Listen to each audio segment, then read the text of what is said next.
People in the Fever were like, y'all. That's not my point. There's a lot of other shit going on that players are like, this ain't where I want to be. Over there. Yeah. Yeah. Some new shit going on around there. It's a lot. Yeah. So you have players that are very significant on this Indiana Fever team that are like, I don't want to be here. This is where I want to be. Yeah. Nobody wants to visit Indiana. Kelsey Mitchell wasn't having it. In her first interview since training camp began, Mitchell directly addressed Cheryl Swoopes' dismissive remarks, calling out the false narrative and setting the record straight, making Swoopes' comments look misinformed in the process. For us, with the new atmosphere, new coaching, everything is just absolutely new. It feels really good. It feels fresh.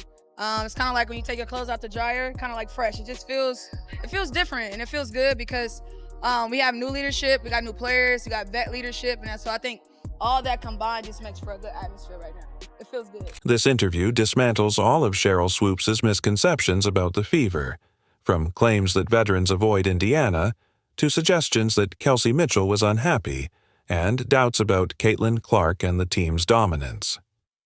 The actual footage tells a completely different story. Watch as Coach Christie Sides and players like Mitchell and Clark calmly and clearly debunk every myth that's been circulating, thanks to Swoopes' comments. Still stuck in the Fever comment section? Time to catch up. Are you ready to move on? I remember this time last year, it didn't feel good. So we had to get that in order for people to start playing well. It's like the domino effect. But I think once your culture is kind of established, how you guys see it now, I think it makes everything else way easier. I don't know if that makes sense. Let's set the record straight about the Indiana Fever and Kelsey Mitchell.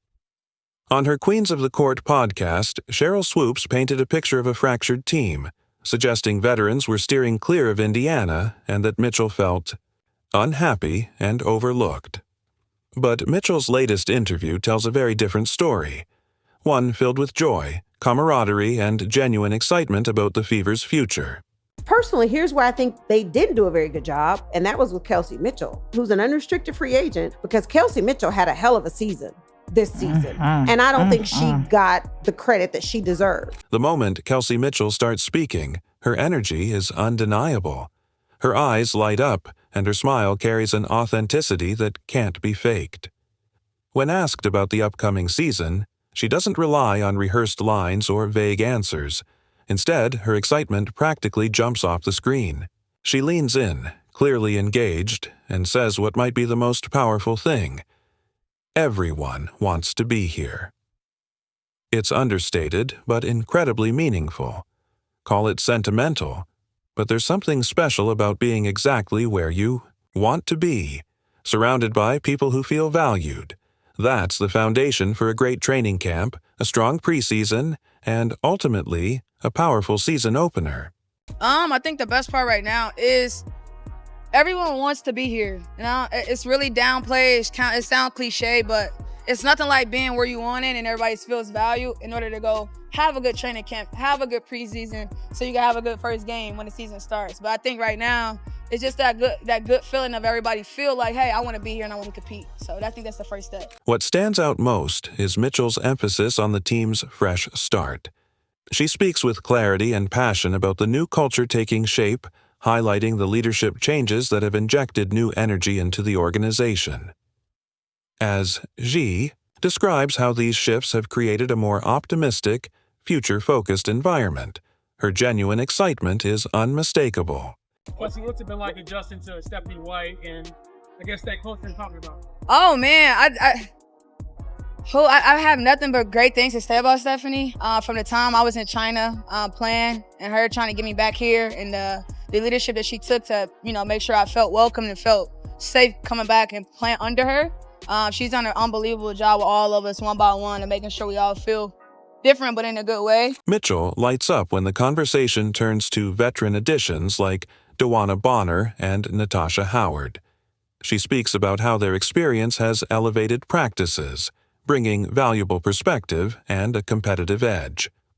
For Mitchell, the presence of these seasoned players is a game changer, a clear contradiction to Swoopes' claim that veterans avoid Indiana.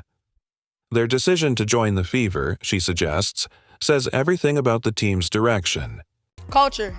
And I think once you establish the respect in the room, the environment is always is value with that. I think those days that are tough that you do have to give grace for, it's respect behind it. We don't expect perfection right now, but we do expect discipline and we expect hard work. So if we could cultivate that and then give ourselves some grace when it's time to go win games, I think we will. Just watch Mitchell's body language during the interview. Does she look like someone who feels undervalued? Quite the opposite. She speaks with animated gestures and breaks into spontaneous smiles when talking about her teammates. There's a calm confidence and comfort in the way she carries herself, revealing far more about her genuine experience with the team than words ever could. Yeah, I think that your DBs, your Sophies, and even like Sid is like a wild card because they won and they know it on different levels. You got to think Sid Colson was maybe started on the bench but had to go get minutes, and she won a championship. And then it was the same with Natasha Howard, it's the same with DB. So we get a different leadership of vets that came. It's going to teach us how to win, so it's pretty fun. Mitchell provides a thoughtful perspective on what it takes to build a winning culture. She emphasizes that true success isn't just about stacking talent. It's about developing chemistry that translates into performance on the court. We're learning how to play together so we can understand each other's strengths, she explains. That's how you build something sustainable. These aren't the words of someone disillusioned. They're the reflections of a player fully invested in the long-term vision.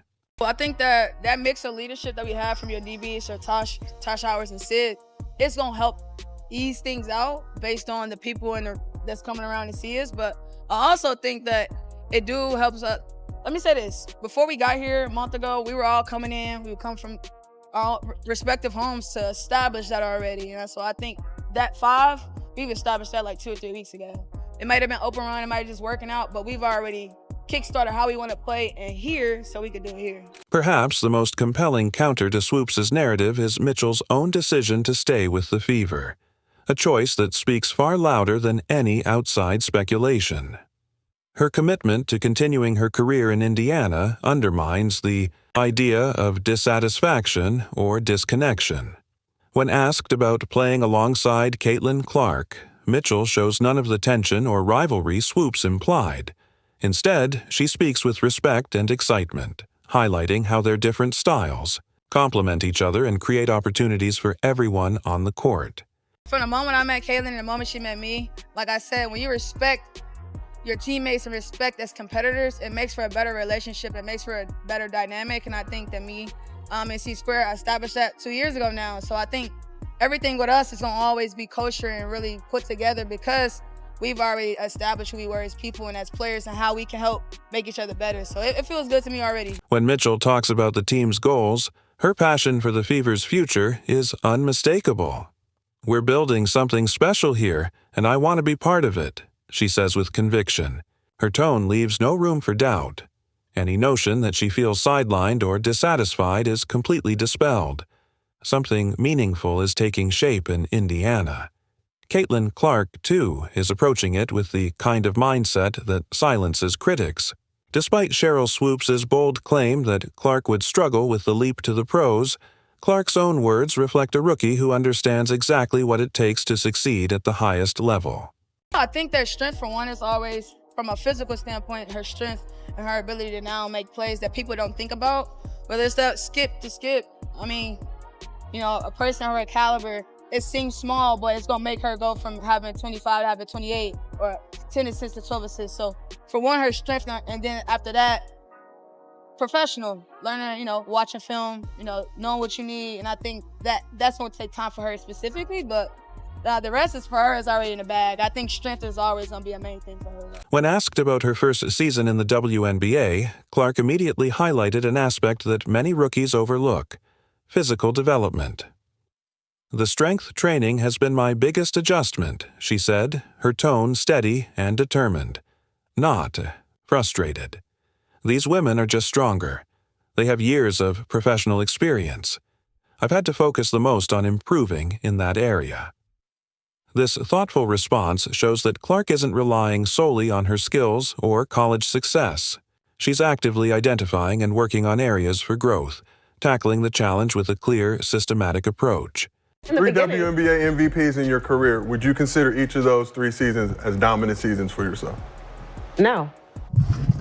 I can't. Bro, Cheryl Swoopes is willing to lie about her own career before she even admits that Caitlyn is dominant.